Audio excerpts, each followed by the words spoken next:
Thank you, Mr. Speaker. Mr. Speaker, colleagues, we did introduce a co-chair's budget yesterday.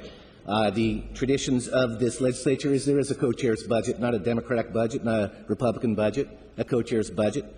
The co-chairs are doing their best to listen to the concerns of all members of both parties. And I would respond that the co-chair's budget does show the values that many of us bring to the process, that we're not going to balance our budget entirely on the backs of retirees and workers. We are going to seek a balanced approach. And I would suggest also in the budget that my former co-chair presented yesterday, his proposal were unspecified cuts even larger in human services than are in the co-chair's budget. I'd also like to read, Mr. Speaker, a statement that was in the Medford Mail Tribune by my former co-chair, and I do this with a little bit of sadness, but I do feel like I need to at least make this point.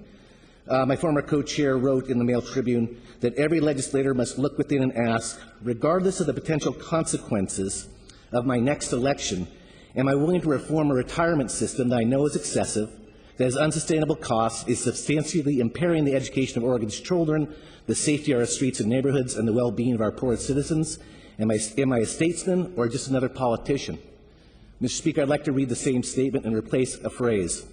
Regardless of the potential consequences to my next election, am I willing to reform a tax expenditure system that I know is excessive, has unsustainable costs, is substantially impairing the education of Oregon's children, the safety of our streets and neighborhoods, and the well-being of our poorest citizens?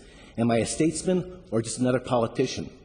Mr. Speaker, the co-chair's budget includes $455 million of statesmanship brought forward by a Democratic co-chair and Democratic Senate co-chair.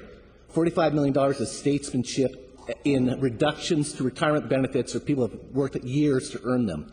We've asked for $275 million of statesmanship in return.